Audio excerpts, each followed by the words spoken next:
I'd like to call this hearing to order. This is a hearing for the ascertainment portion of our findings for the cable TV contract renewal process.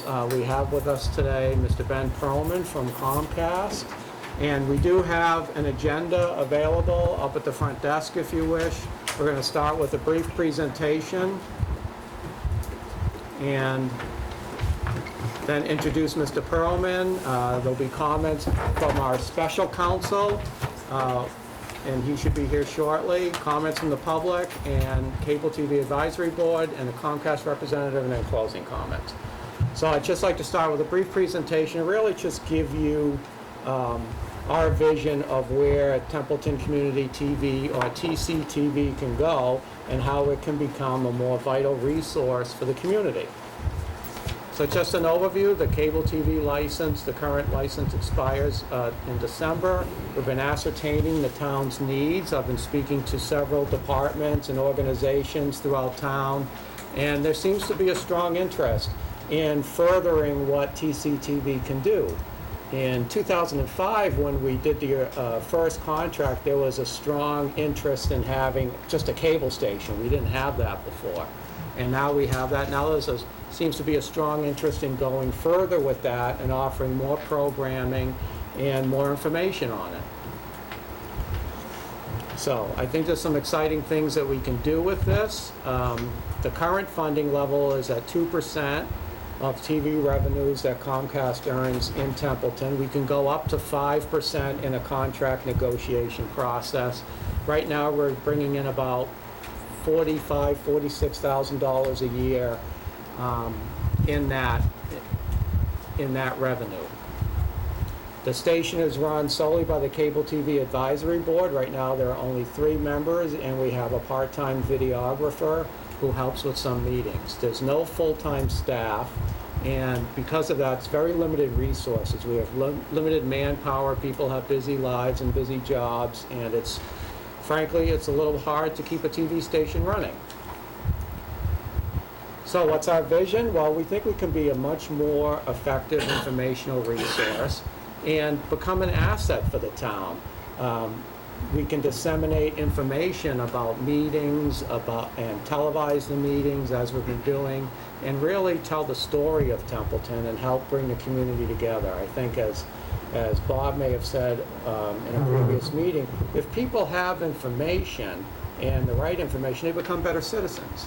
And they're going to go to more events, and it is going to bring the community together, and that can even help the local economy as well. So we do publish the notices regularly. As you see, we've got a chicken barbecue for the American Legion, something's for the veterans, swim lessons. But we could also do office hours, vital information from town departments, say road closings for the highway department, safety information from the police, information from the assessors and financial people, where to go to pay your taxes, deadlines, and also safety and emergency information. We're talking with the emergency response people about maybe automating the station so we can get storm warnings. You see tornadoes touching down in Massachusetts now. The meetings have been televised. We regularly do Board of Selectmen, School Committee. We've done occasional health, planning, ZBA, advisory board when warranted, and we certainly do the special town meetings, and we would like to do live broadcasts of the annual town meeting in the auditorium.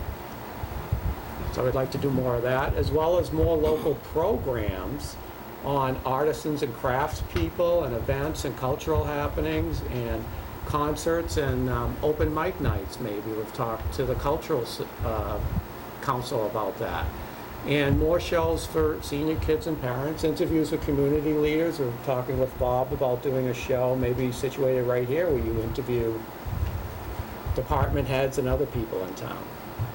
And that can get a lot of really good information out. So again, we're talking with the Council on Aging about shows, and maybe we set up some cameras at the new senior center. They're excited about that. Talking with Jackie at the library about shows for kids, and the Cultural Council, events, fire police, obviously. We've talked to Chief Laporte about doing some safety videos maybe on smoke detectors and burning brush, the Conservation Commission on maybe touring wetlands, and possibly even introduce some town departments and let the community know who you are and what you do. And I think that goes a long way toward community involvement. Oops, I went backwards, excuse me. For education, we're talking with the school system, and they're on board. They really want to do something special. Dr. Henman may be here this afternoon to talk a little bit more about that. And they're at a stage where they really want to develop a video program of some kind to develop students for this, and possibly a feeder system for Templeton Community TV. And we have it in our draft of our capital plan to even offer scholarships for volunteers. So if somebody, a student at Narragansett, wants to, say, go to the mountain, study broadcasting, and has volunteered for the station and done good work, we'd like to be able to give them some scholarship money and help fund their education. And also, I think a big thing is here, you know, there's so much focus on STEM in education, science, technology, engineering, and math. There's now a focus to bring humanities back into that, and the arts, because humanities has kind of gotten sloughed off to the side.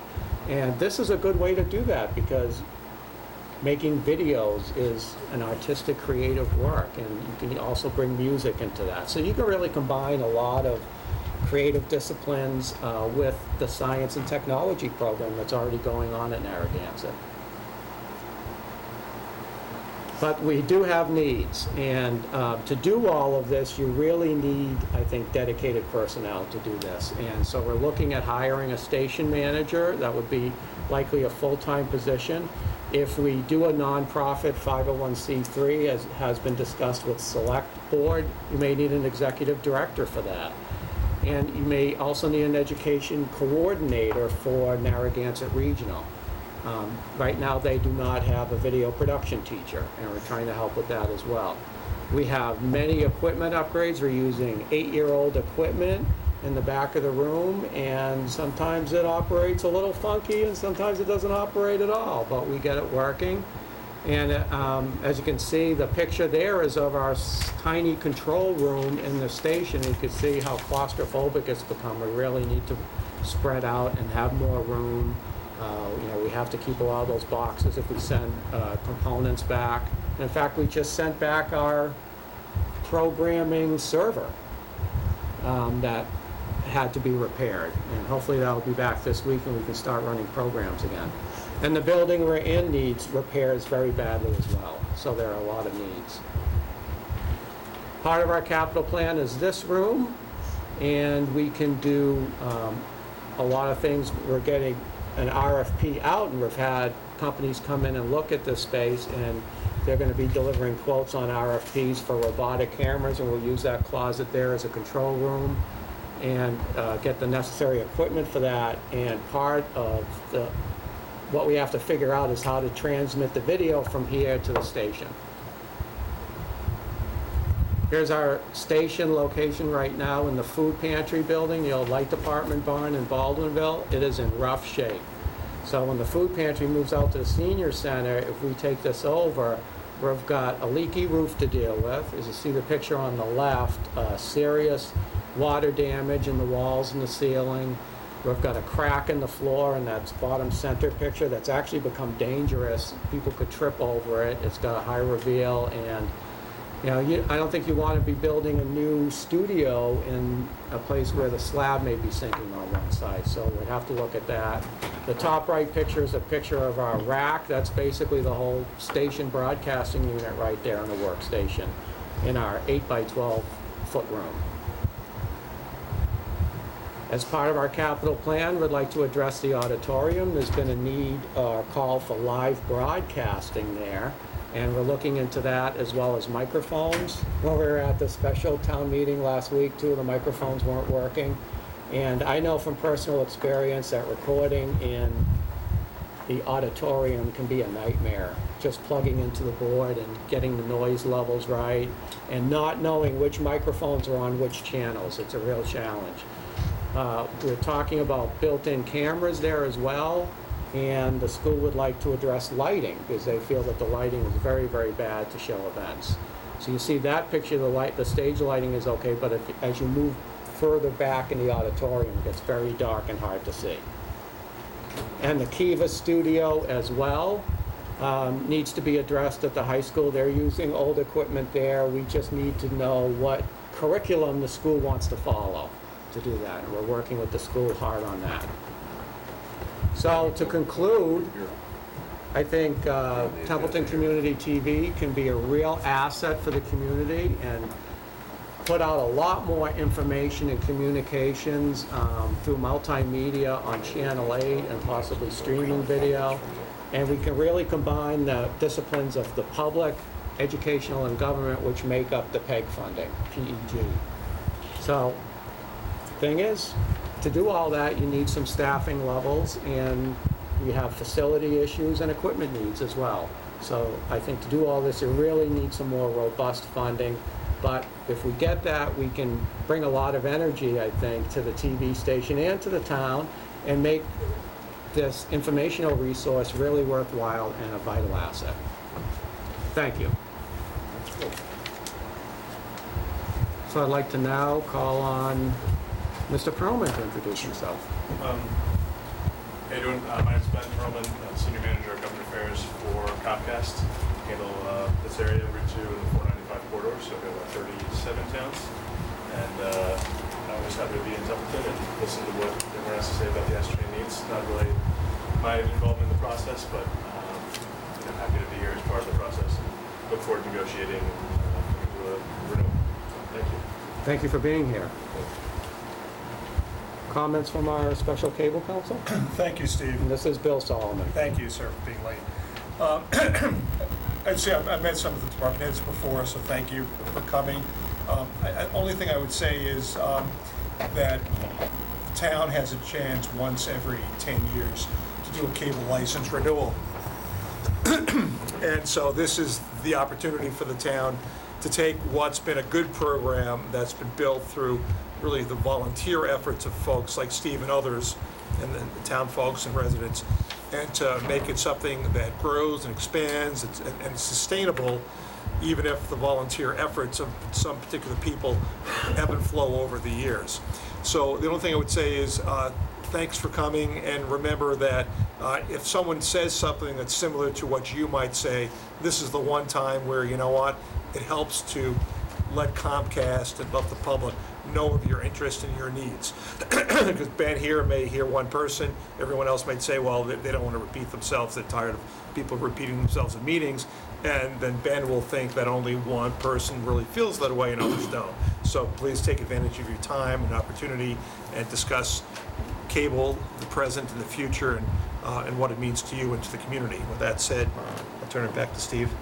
Yes, thank you, Bill, and thank you for those comments. So we'd like to open it up to public comment, and before you speak, would you please just announce your name? And do you need any other information? Just if they have a town position, and also whether if you're speaking additionally as a resident, make that clear also. Well, I'll start off. Just perspective of someone who has not been in the community all that long. I noticed a couple of features here with regard to the public. The town has had several years of financial crisis and political turmoil. The crisis is over, we think. We're fairly certain it is. And the political turmoil is over. But the public probably hasn't gotten the message. The town does not have a commercial television station that covers news here on a regular basis, or radio station, or newspaper, or daily newspaper for that matter, although we get some coverage from the Gardner News. However, there's information that doesn't get into the newspaper. We try. For example, we just finished fiscal year 2015 in the black. with a modest $7,800 surplus.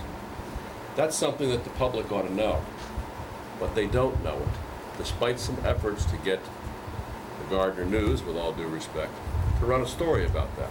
They ran a lot of stories about the crisis and the hard times, but when you have another message, it's much more difficult to get that across.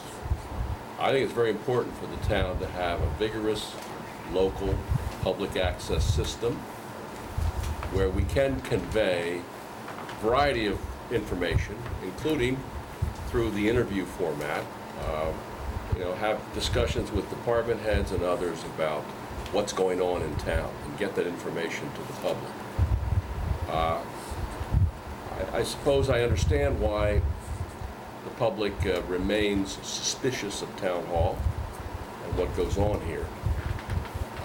I've even encountered people who think that our $500,000 deficit last year was the result of people stealing, that we were stealing here, which is really far-fetched. But nevertheless, there's a perception there among some, and that's because they don't have enough information. We don't have other means to get the information out, and so I think the cable system is critically important. Secondly, we don't have an education channel for the school department, which I think is a major problem. In other communities where I have served, the education channel not only got vital information to the parents about what was going on in public schools, it was also part of the curriculum and provided some training for students who look to a career in this area. And I think so, there again, there's an educational piece.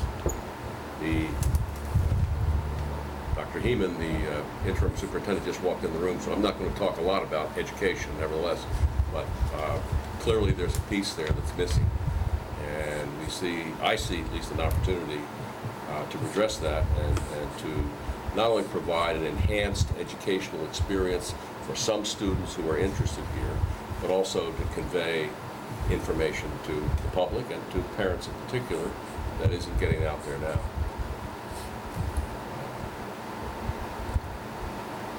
Thank you, Bob. I was going to say one other thing.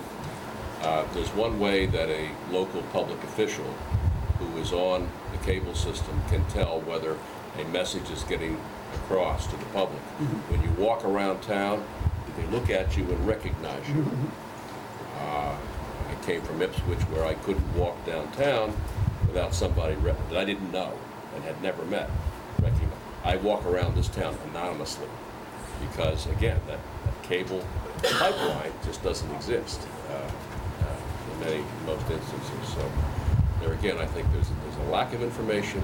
This is a key area where we can redress that and I think have a better informed public. And I think we can do some exciting things with it. John? So John Henshaw, and I would like to echo what Bob said about the need for an educational channel. I think we should get all 3 channels made available to us, even if we're not ready to fill them all out, but certainly adding an educational one, and I'd like to see that educational one be able to receive signals or whatever, transmissions from other entities such as Mount Wachusett Community College, who has content. Is there a way to get the content externally to Templeton so it's not just our own self-generated content to have stuff on display? I don't know how that all works. Going from 2% up to 5% seems to make sense to increase the revenue up to, whatever it might be, $100,000. Now, it's my understanding that just gets tacked onto the user bill.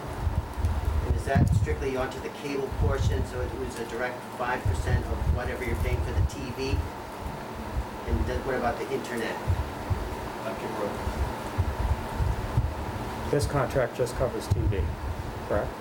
And what happens is everybody goes to internet for TV. I guess there's always technology changes. 10 years is a long time. Look where we were 10 years ago. We were lucky to even know what the internet was. Now you can't live without it. And now TV may be going that way too. Who knows?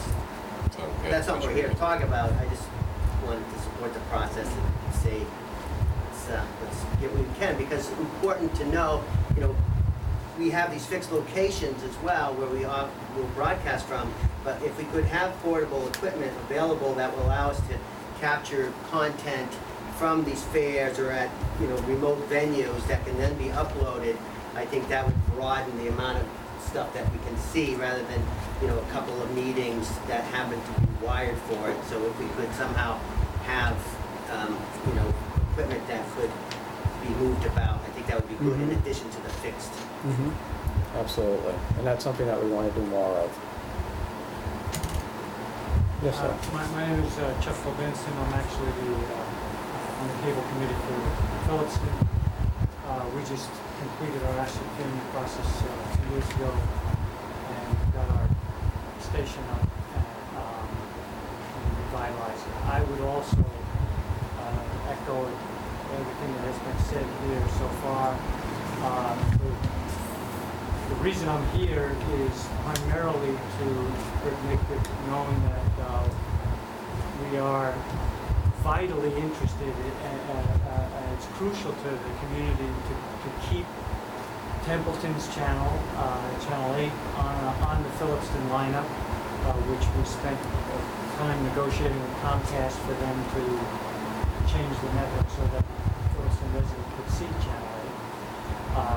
And also to make sure that Narragansett, which has been the source of considerable programming for us over the last 2 years, doing things like Mr. McEwen, who is also on the cable committee in Phillipston, doing recordings of local events, as well as school events like the school committee meetings, and being able to broadcast that. Without that programming material, all we run is a slideshow, which also has value, but so getting parents like to see what their children do as far as, and they're not always able to make it to these events. Things like graduation ceremonies, which is airing right now on our channel. Things like events at the elementary school, as well as I mentioned, meetings. So I'd like to make sure that as you negotiate the new contract, the renewal, that you keep in mind Narragansett is a vital part to making this happen. And right now, there's, as you know, changes in the administration and in the people that are involved with this part of their function in Narragansett. And we were fortunate enough last year to have an intern student work at the television station with us. And it does provide a career path. My son works a very good job doing this kind of work, video processing. So even if you don't get the live feed, although that's what I'd like to see too, Narragansett being able to feed the programming live right into Channel 8 and Channel 99. Even if you don't do that, making sure they have the video processing capability is critically important.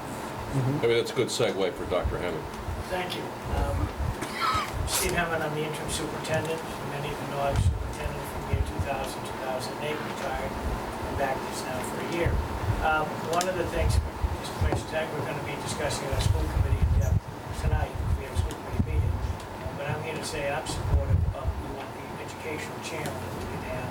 And also giving students opportunity, we want to get into broadcasting or taping to be able to do that. And I want to have a partnership with the town in doing those things.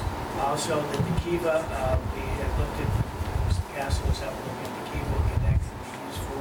We got some pretty old equipment up there, and maybe some good modern equipment can be used. And also, as a place that other people come, we figured out during the day, we say evening work, where we can isolate the Kiva, that area, people can come in and use that. That would help the community and work with kids. The other thing is, besides students wanting to learn to get into the field of broadcasting, but there's also, if you take a look at kids nowadays, YouTube, they take all these, they keep with their cell phones and their tablets. And one of the things we were talking about is that, because it wouldn't be that expensive to do, we would need some equipment, that you take it, I should have brought my iPad with me, but the iPad can take very good pictures. You can take a look at people around for good pictures. One of the things that we could have classes for students is to develop, okay, how do you do a program? It's a whole process by which you set what you're going to do, where you're going to take, what you're going to do, and all the process. So they then could develop it, go out, do it. They can do it after someplace, there's an event they're going to go to, do that, there's a whole quite a bit of memory on it. And then we can download it to a computer, and there are programs that you can buy now, not too expensive licenses, that you can program that student then can learn how to put that into a program. And that does, and it could be a student that's never going to go to broadcasting, but you take a look at all this stuff that's up on YouTube and everything else, kids can learn how to do a quality product. And those things we could then put out over the channel. And then kids can go to an event and they can take it and they come back and it becomes a process, learning how to do with technology. So that would be very helpful. We'd be looking maybe some funds to buy the iPads and have them, and so they would use them. Teach them afterwards when they're done, wipe it out so they can use them, other students can use them. And again, attending things, and then also some intern work if you have a station that we can have kids doing that. So there's lots of opportunities for kids to do those things. I will tell you, like one time during the summer now, there are always events that kids wanting to do. That means we could run some programs during the summer for kids. Whenever parents want to know where can the kid go, what are they going to do? They're not stay at home. The type of programs that we run that involve this, get a real interest, and they can do that. So an event that we could send students with their parents, so they're coming to high school, they could go take the whole thing and then come back and then put a program together. So there's a lot of opportunities that we're working together. The thing that we have some problems with is staffing, and because some of our staff that we're looking for not necessarily have a lot of that background in this thing that we've developed over the years. So again, it'd be nice to see people that are interested in the community that can come work with us, with the teacher in the classroom. And then do these different things that we can put these students to develop. So I think it's a great opportunity for the town, cable, and the school system to work together, especially also make sure we broadcast over Phillips on the educational channel. Channel 8 goes over there now, correct? Yes. And so we want to make sure that the other channel is also get into Phillips as well. So, Yeah, if you do create a Narragansett channel, I would urge you, we are also pay those taxes to that. Absolutely.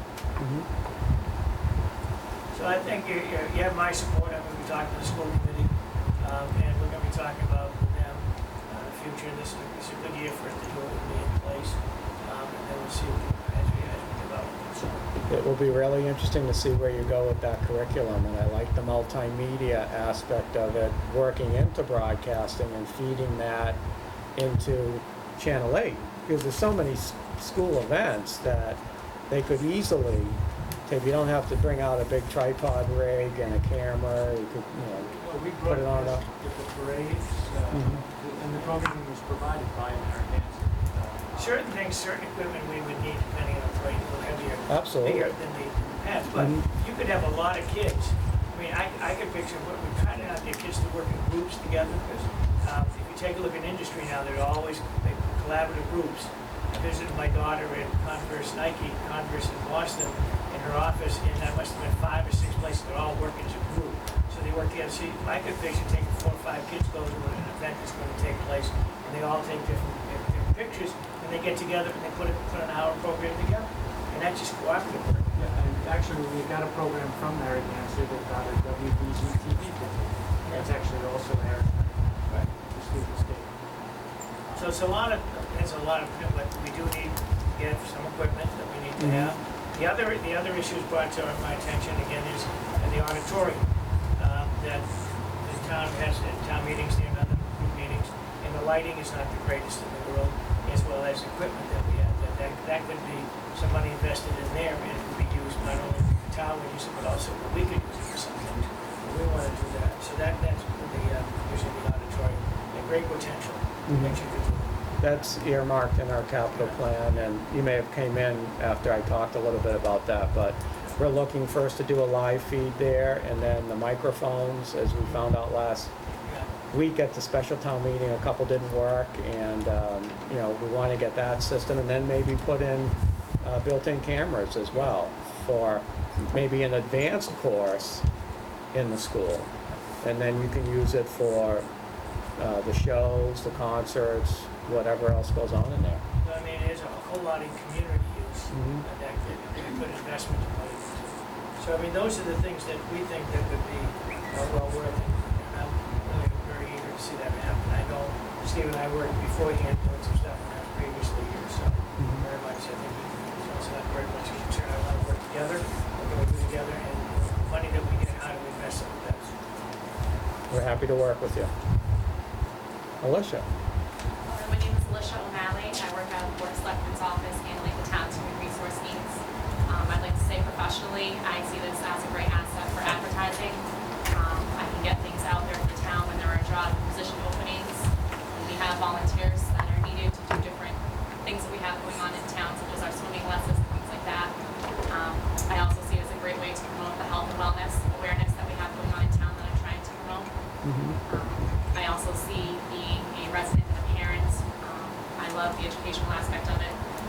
I graduated from Murdoch where we had a wonderful videography program. It was a great asset for me. I enjoyed it. And it's something that I would love to see implemented here in town.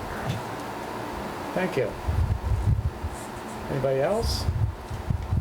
We've talked about programming with the fire department, library. Jackie? I'm Jackie Fine, the library director, and at the library we support any effort at all to just get the word out about programs, whether it's a program funded by the Cultural Council or Friends of the Library. There's nothing more heartbreaking than to not see that room filled to capacity and every child that could possibly benefit or enjoy it there because they didn't know about it. But I also think that your efforts could really help to build a stronger community in town, and I would love to see, different department heads reading their favorite picture book, and I think kids would really love that. Yeah. To see the fire chief reading what's your favorite picture book. They're all. I was gonna say anything police related. Saving the foundation, I believe. I just think that would really enhance the warmth that this town has and just help you to see it. I bet a lot of people would step up and do that. I think they would. Thank you. Anybody else? Chief? Area Laporte Fire Chief, I can echo what Jackie was saying, not so much about the reading, but in general, we have to think about the town as a community. There are actually 4 communities or 4 precincts that make up the town of Templeton. We're very well spread out over 38 square miles.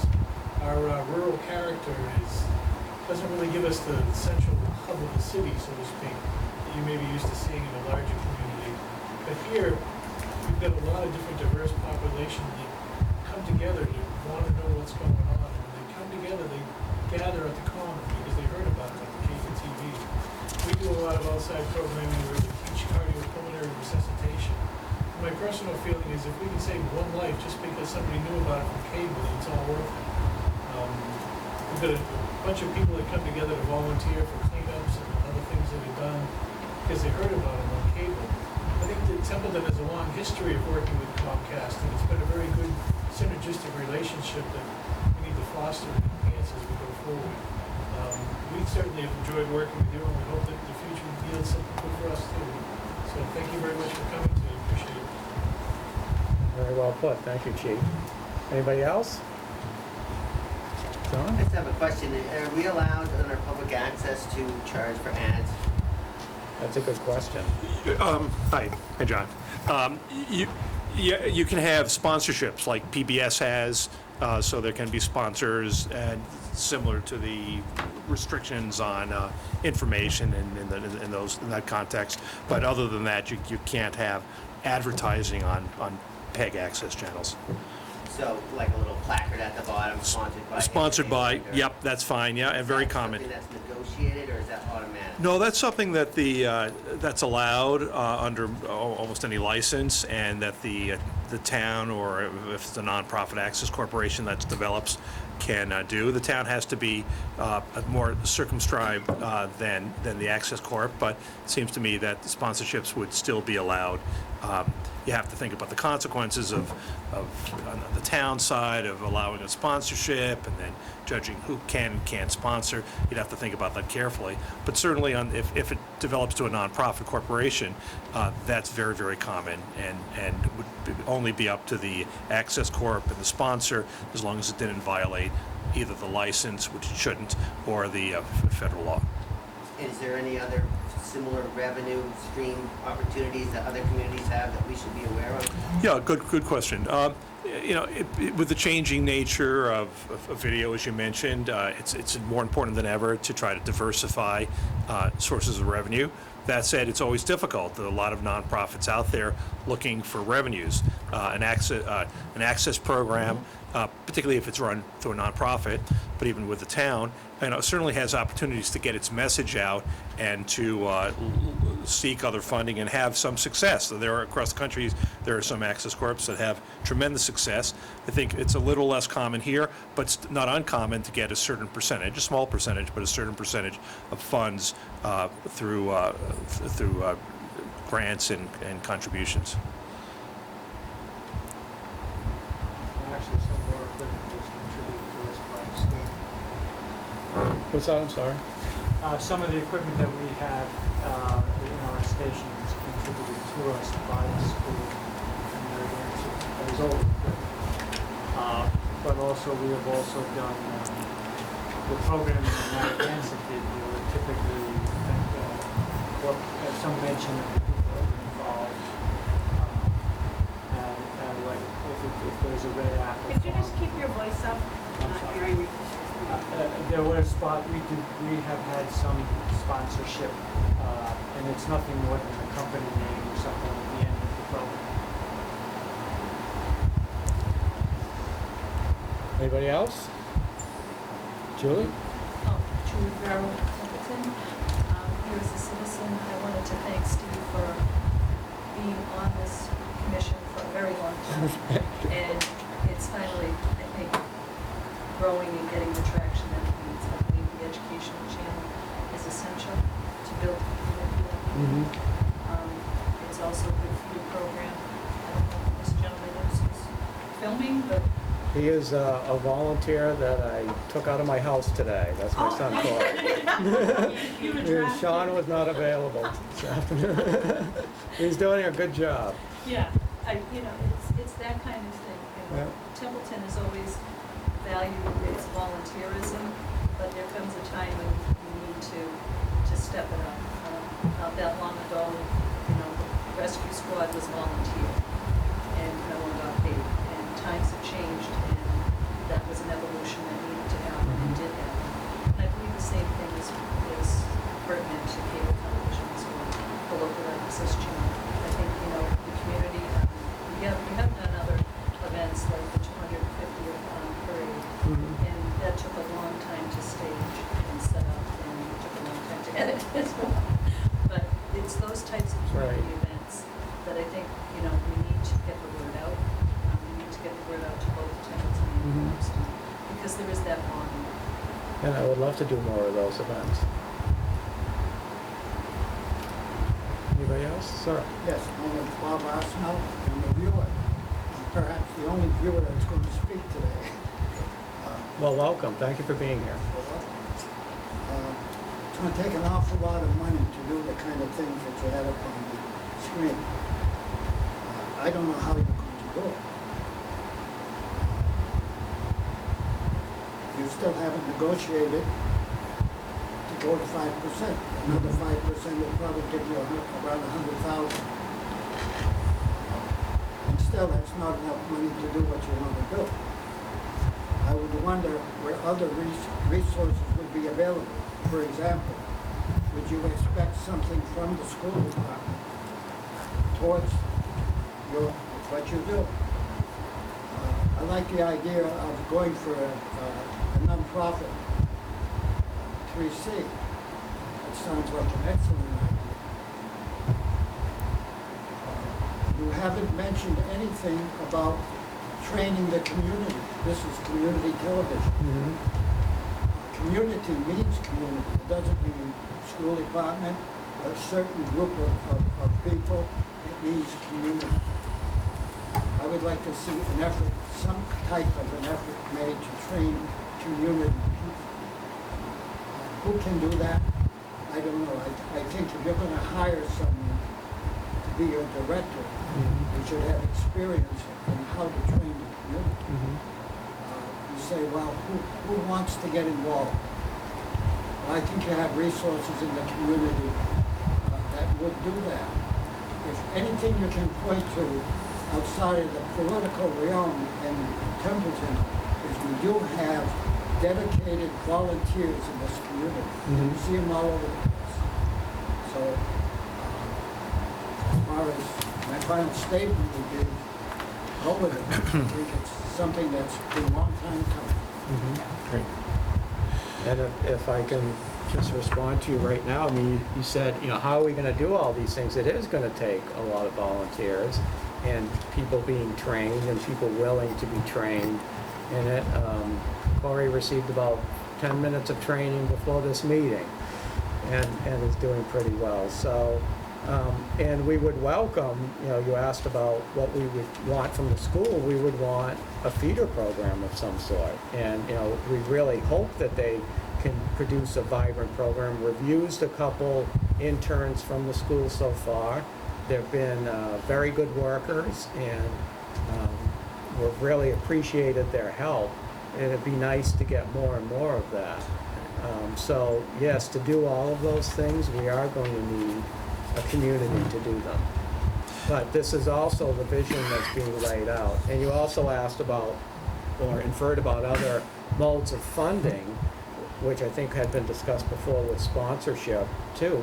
We don't know where cable TV is going to go, and we may need to be self-funded in a few years. We don't know that. Maybe Mr. Perlman could speak to that in a few minutes. So, do we need to have sponsorships? We might have to do something like Gardner does the Rotary auction every year, and they involve the community in donating goods that they auction off. I would like to do something similar to that, maybe in Templeton, for the good of the whole community, not just for Templeton Community TV, but also work with the Cultural Council, maybe the library, the Historical Society, which I didn't mention, but is very enthusiastic about programming with us on maybe hosting concerts and seeing what kind of sponsorships we can get from that, from the community as well. So there's a lot of different ways we can go. Stephen and Bob, just to follow up, great comments. One of the things I've seen in other areas, I've seen it in towns where they bring in a part-time planner if the town's large enough. And as mentioned, there's great sense of spirit and volunteerism, but there's no one there to kind of get things together. And then all of a sudden comes a facade program and a vibrant farmer's market and a cultural program. And oftentimes what that takes is just having someone there to do the outreach, to reach out to groups to say, we can help you get your message across. Because there are a lot of groups out there, and individuals, from sports to culture, agricultural, who have a message or a product or something that they want to get out there, and they don't know how. And Access TV can say, we can help you get that. And by having that, even if it's a part-time person who's regular, who's working enough hours, that they're the person who gets that together, and then comes this spirit and a land from it. And then it's the place to be. It's the cool place to be. It's the exciting place to be. It's something to join and be part of, and it grows as a program. So to follow up on John's question again, the volunteerism or the contributions are all from people devoting time. A local business person, a local artisan, kids, seniors, so that it just builds into a great program. And it does so very quickly once you create that foundation that's there that can build. So that's exactly right, and all great comments, so thank you. Anybody else have any comments, questions, concerns? Bud? Yeah, but I'm in favor of educating the public more in town. There's a lot of people in town that we fall under a lot of criticism because they don't know why we do it and what we do. So, setting up a program where they could come out and shoot some video of our projects that are planned in its conception after it's done, how to improve the community. Perhaps, a video operator climbing in the front seat of one of our plow trucks in the wintertime so they can see what it's like through the eyes of a plow operator and the hours and time that we put in under, extreme conditions. That would be That's a good idea. that'd be a great thing. It'd also be great to walk around our fleet maintenance shop and shoot some video of how the town mechanic is taking care of the aging fleet that we have upon us, and and taking some video of all the vehicles that we have to take out of service because they're so old. We you know, some people read about it, some people drive by the barn, but for the most part, the majority of the community doesn't really have an insight of what's going on in my departments. So I think that would be great. I'm sorry, Bud Chase, I'm the highway superintendent. You could almost do a reality show on I was thinking of the like, you know, mechanic, huh? Ice room. the deadliest catch, you know. Call it Bud's Room. A couple of live feeds right off the end of the snowplow would be wonderful. That's a good idea. Thank you. Anybody else? Yes, sir. For the Oversight Committee of the Senior Center, in fact, we're open this week, finally. We've got Comcast in for our cable. I believe we got Verizon in for our telephone service. So, we already got Comcast. So it's been talking volunteers, Senior Center was built on volunteers. Saved the town a lot of money. And so maybe we can do something too with our senior center to educate the town. Plus we got a monthly newsletter that comes out that we could probably, Diana Morrison put in some information, different departments and things like that. You know, it takes a lot of work, but if, with the help of someone who's staff who can help show people how to use cameras and other folks assisting, senior centers could put on a once-a-month news program, sort of the news magazine or news program that takes work, but be very interesting and people love to watch. And that's something that can broaden your magazine to a video magazine if you have the interest and some assistance in getting that on. I think Diana Morrison might come tonight, Doug Morrison too, they're probably here tonight, so they can elaborate more. And I think, I'm a second viewer besides, so. well, thank you. I'm wondering what cable's gonna come out for the prices of what they give you. I know Verizon will give you a choice of different TV stations that you want, the program to come on. Comcast doesn't do that. Luckily, I managed to get where I could get all the things that my wife and I wanted. You have to go down, or you have to go up in order to get the program that you favor. So I'm wondering if they could do a generalization of this program, which you can pick from, and then put the cost on that, whatever that would cost. Well, the town doesn't have an opportunity to regulate programming or prices, but that said, there may be an opportunity for Mr. Bowman, as Government Affairs Manager for Comcast, to separately come out to Templeton on an arranged day and to speak to folks about the different options that Comcast has, and they're coming up with some new options similar to the other company you mentioned, so that might be worthwhile. And if before Mr. Bowman leaves, you might ask if he could come here and Freedom of choice program. right, yeah, outside of our authority to regulate it. And I mean, I'm thinking the Verizon gentleman, Ben Perlman, not Mr. Bowman, but Ben Perlman could potentially set something up to come out. Okay, anybody else? I'd like to make one more comment. Yes, Mr. Arsenault. Is it possible for our TV programs, as they exist, to borrow programs from other cable television stations? Yes, it is. We just have to join Mass Access, I think is the organization, and then we can download some of those programs into our server. So as soon as our programming server gets repaired, that's one of my first things.